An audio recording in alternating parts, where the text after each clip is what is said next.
ఎండాకాలంలో వర్షం వస్తే అబ్బో ఆ సంతోషమే వేరు కదా. మనకంటే కూడా ముందు మొక్కలు బాగా సంతోషిస్తాయి. ఎందుకంటే బాగా ఎండకి బాగా సొక్కిపోయినాయి అన్నమాట. చాలా ఎండలుగా ఉన్నాయి. మరి ఫిబ్రవరి నుంచే ఎండలు స్టార్ట్ అయిపోయినాయి. మార్చి వరకు కూడా మనకు టైం లేదనమాట. సో నేనైతే ఇంట్లో ఉన్న వేడి గాలి అంతా పోద్దని మొత్తం డోర్స్ అన్నీ ఓపెన్ చేసేసాను. సో మన ఇంట్లో ఉన్న వేడి గాలంతా వెళ్ళిపోవాలి, చల్లగాలి లోపలికి రావాలని. సో మొత్తం అన్ని రూమ్స్, డోర్స్, విండోస్ అన్నీ ఓపెన్ చేసేసానమాట. సో మొత్తానికి మా ఇల్లు ఇన్ని రోజులకి చల్లబడింది అని చెప్పచ్చు. సో ప్రణవ్ రూమ్ అయితే అంతా ఓపెన్ చేయం కాబట్టి ఇక్కడంతా కూడా ఓపెన్ చేసాం. ఇక్కడ ఒక పావురాయి పాపం వర్షానికి ఇక్కడ ఉందో వెళ్ళిపోయిందో తెలియలా. ఉంది ఉంది ఉంది ఉంది ఉంది ఉంది ఉంది చూడండి పాపం. అది వర్షానికి చాలాసేపు అయ్యో మనం వీడియో తీస్తుంటే వెళ్ళిపోయినట్టుంది. ఇటుపక్కేం వర్షం రాలేదు. మొత్తానికి ఇక్కడ చెట్లు అయితే చల్లబడలేదన్నమాట. ఫుల్ వేడినంతా కూల్ చేస్తూ ఉన్నాను. అన్ని విండోస్, డోర్స్ ఓపెన్ చేసిన తర్వాత సబ్బా చల్లగాలి. 100 ఏసీలు పెట్టినా కూడా ఈ చల్లగాలిని ఆస్వాదించలేము, అంత బాగుంది. ఈ వర్షం ఇలానే కంటిన్యూ అయితే బాగుంది అనిపిస్తుంది కదా. ఇందాక పావురాయి ఇక్కడికి వచ్చేసింది వర్షంలో. వాన వస్తుంది. ఏడకి లోపలికి పరిగిస్తున్నారు. ఎట్రండి దాదా దాదా, వాన వాన వాన వాన ఎంజాయ్ చేస్తారు. రండి రండి రండి రండి. అది కూడా వాన వాన వాన వాన వచ్చి వచ్చి వచ్చి వచ్చి వాన చూడు. దా దా వాన ఎంజాయ్ చేద్దాం. దా అబ్బా ఓ అల్కా దా తల్లిదా తల్లిదా. ఇక్కడ పడతా ఉంది. అబ్బో మన బీరకాయ పెద్దదైంది మొత్తానికి. అబ్బా ఇట్లా పట్టేస్తుంది వర్షం అంతా. నేను వెజిటబుల్స్తో ఇట్లా వేసి పెట్టాను. తర్వాత మన బీరకాయ చూడండి ఎంత పెద్దదైందో. సో బీరకాయ మిగతా అన్నీ ఎండిపోతున్నాయి. మరి అందు గుర్తొచ్చేసాను నేను. ఏమిదే నా రూమ్ ఇద్దరు అమ్ములో అల్కా దానికి కావాలంత బొచ్చు పడుతుంది. నువ్వు లేవని లేవు, నేను లాగను, నేను మిస్ అయిపోయి. కాదు, నీకు చిన్నప్పటి నుంచి బెడ్ మీద అలవాటు అయిపోయింది. దానికి చూడు ఎంత భయం పెడతారు. పైకేం ఎక్కుతుందా? నేను చూడలేదు. ఓం తల్లి ఓం ఇంటికి వచ్చిన వాన పడింది, భయం వేసింది అల్కాకి. అక్రమం వచ్చి వచ్చి నువ్వు ఉచ్చి తల్లి మా అల్కా ఫుల్ దాని ఎత్తికింద ఫుల్ ఎంట్రుకలు ఎక్కువ అయిపోతున్నాయి. పడుకునేసి నాకు ఇంకేం చేస్తావు? పడుకుని లేసినాక ఒకసారి నువ్వు ఎక్కనీకుండా చేయాలి. ఎక్కిన నా తెలీదు. నేను ఒకసారి వచ్చినప్పుడు రోడీ పడుకోండి కింద. సరే పట్టలేదు బేబీ ఏడకపోయి నిన్నంతా నాకు అనిపిలో ముందంతా మిస్ అయిపోయినావు అనుకున్నాను. నువ్వు ఇద్దరు ఇట్లా బొజ్జండి అన్నారు.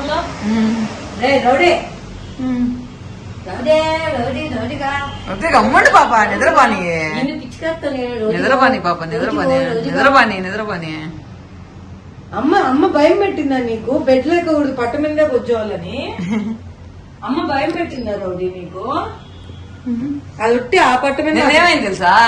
ఇది ఎప్పుడో పోయి కబోర్డ్ లో పడుకునేస్తుంది. అది పడుకున్నా నా రూమ్ లో కబోర్డ్ లో యాడో వినిపిస్తుంది. అబ్బా అల్కా గొంతు యాడో వినిపిస్తుంది అనుకుంటా ఉండా. అల్కా కబోర్డ్ లో కూర్చుందావా? కబోర్డ్ ఏమో మూసేస్తుంది. ఎట మూసుకుందో తెలియలా. అంతే ఏడు కూడా అంతే. ఇంత కొద్ది గ్యాప్ లో దూరుకొని వెళ్ళిపోయి యాడో లైట్ గా వస్తుంది. పూజ అయితే ఒక 3 days గుజరాత్ వెళ్ళింది. సో పూజ బెడ్రూమ్ అంతా మా చిన్నారులతో నిండిపోయింది అనమాట. సో ఇక్కడ ఏంటంటే నేను చెప్పుల స్టాండ్ దగ్గర ఇలా డెకరేట్ చేశాను. ఎలా ఉందో చెప్పండి. చిన్న బౌల్స్ నిండా కలర్ఫుల్ స్టోన్స్ వేసి చిన్న చిన్న పార్ట్స్లో ఉన్న కుండీలన్నీ అలంకరించాను అనమాట. సో చెప్పుల స్టాండ్ కూడా ఇలా అందంగా అలంకరించుకోవచ్చు అని చెప్పి అనిపించింది. ఎందుకంటే అక్కడంతా కూడా గజిబిజిగా ఉండేది ఇప్పుడు. అందువల్ల పూల కుండీలు పెడితే చెప్పులు కూడా దానిపైన పెట్టకుండా పక్కన పెడతారు కదా అని చెప్పి అనిపించింది. ఇక్కడ చూడండి ఈ ప్లాంట్స్ అంతా కూడా నీడనైనా వస్తాయన్నమాట. అందువల్ల ఇక్కడైతే ఎండ తగులుతుంది ప్లస్ నీడ కూడా ఉంటుంది. అన్నీ చిన్న చిన్న పాట్స్లో ఒకటి మాత్రం అక్కడ పెట్టానన్నమాట. సో మొత్తానికి ఎండలో అంత పచ్చదనమే పోయింది. వర్షం వచ్చిన తర్వాత కొద్దిగా తేరుకున్నాయన్నమాట. ఇందాక చూశారు కదా ఆ శంఖ పువ్వులు, ఆ వాటర్ తాగితే చాలా మంచిదనమాట. అందువల్ల లైట్ వామ్ వాటర్లో వేశాను.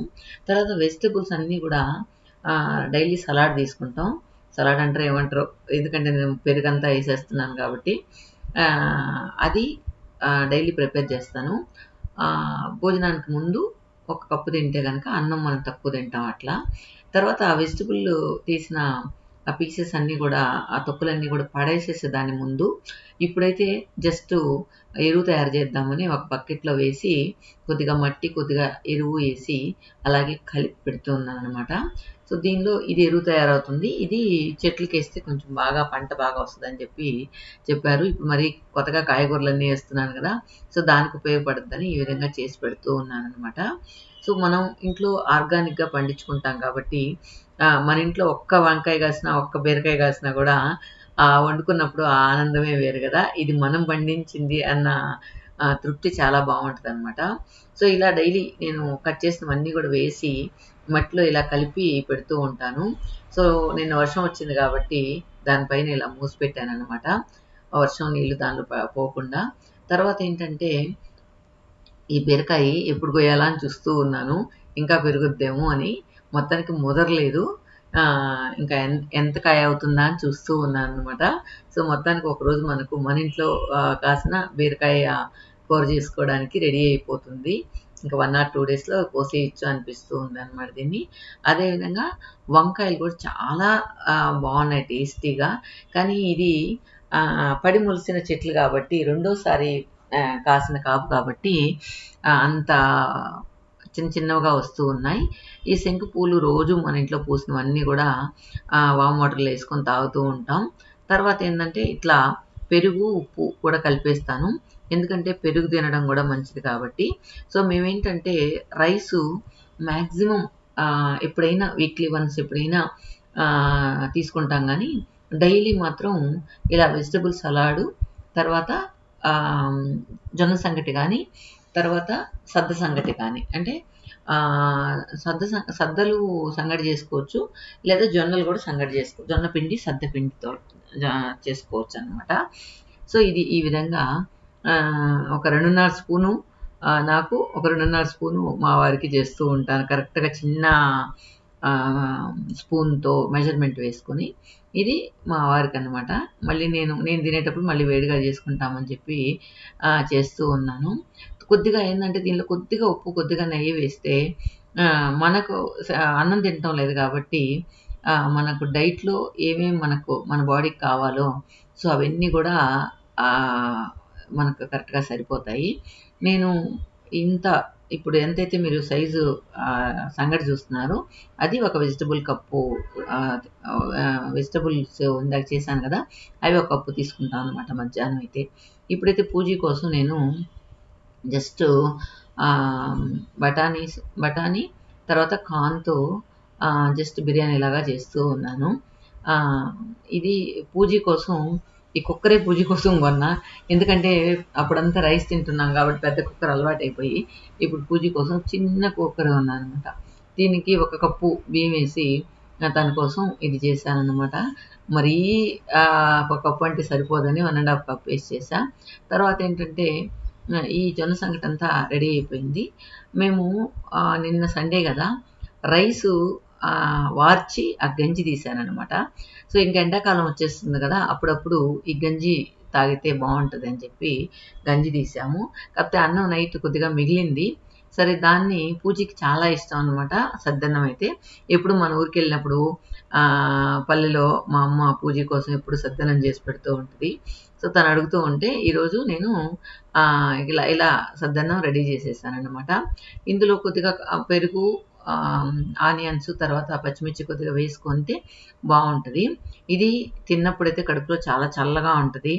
ఎంత ఎండలైనా కూడా మనకు చాలా కూల్గా అనిపిస్తూ ఉంటుంది అనమాట. అందువల్ల ఎండాకాలంలో ఎక్కువగా ఈ ఫర్మెంటెడ్ రైస్ తినడం వల్ల బాడీ కూడా చాలా మనకు వేడి చేయకుండా బాగుంటుంది. సో మొత్తానికి పెరుగైతే పొద్దున్నే కలిపాను. గంజిలో ఎప్పుడు కూడా నైటే అన్నం వేసి పెడితే బాగుంటుంది. సో నైట్ నేను మధ్యాహ్నం అన్నం వంచిన గింజని ఎత్తిపెట్టి నైట్ మిగిలిన అన్నం దానిలో వేసేసి పొద్దున్నే పెరుగు ఇలా ఆనియన్స్ పచ్చిమిర్చి వేసేసుకొని ఇలాగే తినేయచ్చు అనమాట. సో ఇది డైలీ మేము రైస్ తినాం కాబట్టి పూజ కోసం మాత్రం తీసి పెట్టాను. పూజీ రోజు ఇదే ఇంక చేసి పెట్టు అంటూ ఉందనమాట. తర్వాత ఇది ఏం చెట్టో నాకు తెలియదు కానీ పూలు మాత్రం అందంగా పూసాయి. తర్వాత మా సర్వెంటు అమ్మాయి వీళ్ళ పాప బర్త్డే అంట. సో వీళ్ళ నేపాలీ సెలబ్రేషన్ ఎలా ఉంటుందో చూద్దామని వచ్చాను. ఇక్కడ ఏంటంటే వీళ్ళ బర్త్డేకి అంతా చూడండి ఎలా ఈ రైస్లో కుంకుమ కలిపి పెడతారనమాట. వీళ్ళు మనం కుంకుమ ఎలా పెడతాము ఇలా ప్రతి ఒక్కరికి వచ్చిన వాళ్ళందరికీ ఇలా ముద్దగా నుదుటి మీద పెడతారనమాట ఈ నేపాలీ వాళ్ళందరూ కూడా. అదేవిధంగా మెడలో పెద్ద దండ వేసుకుంటారు. సో వీళ్ళిద్దరూ రెడ్ డ్రెస్లో వెలిగిపోతున్నారు అమ్మ కూతుర్లు. నేపాలీ వాళ్ళ స్కిన్ అయితే చాలా బాగుంటుంది కదా, అట్లా గిలితే రక్తం వస్తుందేమో అనిపించేలా ఉంటుంది అనమాట. ఈవెన్ మా సర్వెంట్ అయితే చాలా అందంగా ఉంటుంది, కానీ ఆ లిప్స్టిక్ అవంతా కూడా గాడిగా ఉంటుంది కాబట్టి అనిపిస్తుంది, కానీ నార్మల్గా అయితే బాగుంటుంది అనమాట. తర్వాత ఈ కుట్టి పాప చాక్లెట్ కావాలంట. నార్మల్గా చాక్లెట్ తన కోసం ఎత్తిపెట్టి ఇస్తూ ఉంటాను. అదే గుర్తుగా ఈరోజు కూడా చాక్లెట్ అంటూ ఫ్రిడ్జ్లో తీయమంటూ ఉంది. అనానయ్యానా फोटो खींचता है फोज दे दो हाँ जाओ चॉकलेट नहीं देता है तू लेके जाना बर्थडे का चॉकलेट तुम देना इधर किधर आई चॉकलेट किधर आई हाँ फ्रिज में है चॉकलेट कितना चॉकलेट चाहिए कौन बोला चॉकलेट फ्रिज में हाँ नहीं देता दीदी दीदी हाथ लेंगे दीदी चॉकलेट नहीं देते. దీది ఆనా నేను ఇవ్వలేదని పూజని తీసుకెళ్తూ ఉంది. నాకు వచ్చి రాని హిందీలో తనతో మాట్లాడుతూ ఉంటాను. సో వెళ్ళి ఫ్రిడ్జ్ తీసి లోపల ఉన్న ఇవ్వు అని చెప్పి పూజని అడుగుతూ ఉంది. తను ఎప్పుడు వచ్చినా కూడా చాక్లెట్లు ఇస్తూ ఉంటాను కదా, అందువల్ల ఫ్రిడ్జ్లో నుంచి తీసిస్తూ ఉంటాను కాబట్టి తనకు బాగా గుర్తు అనమాట. తనకి హిందీ ఫస్ట్ వచ్చేది కాదు, ఇప్పుడు ఏంటంటే హిందీ నేర్చుకుంది. నేపాలీలోనే ఎక్కువ మాట్లాడుతూ ఉంటుంది. మళ్ళీ ఏది ఇచ్చినా తిందనమాట. అరటిపండు ఇచ్చినా, బిస్కెట్స్ ఇచ్చినా, తర్వాత ఇంకేదైనా మనం ఏదైనా స్నాక్స్ పెట్టినా ఏది ఇష్టం ఉండదు, చాక్లెట్ మాత్రం తింటుంది అనమాట. ఇంకా ఫోన్లో కూడా వీడియోస్ చూసేటప్పుడు వాళ్ళ ఫోన్లో మాత్రం చూస్తుంది అనమాట. ఎప్పుడైనా వాళ్ళ అమ్మ వాళ్ళ నాన్న లేనని తను తీసుకొస్తుంది అనమాట వర్క్ చేసేటప్పుడు. సరే నా దగ్గర వదిలితే నా ఫోన్ ఇస్తాను చూసుకో అంటాను అనుకో, వద్దు అంటుంది, నై అంటుంది. వాళ్ళ నాన్న ఫోన్లో మాత్రం చూసుకుంటుందంట. ఇదేంటో తెలియలేదు, ఈ పాప ఏమనుకుంటుందో తెలియలేదు. వాళ్ళ నాన్న ఫోన్ మాత్రమే తాకచ్చు, వేరే వాళ్ళ ఫోన్లో చూడకూడదు అని చెప్పారేమో తెలీదు. సరే నాకు అది బాగా అనిపించింది అనమాట.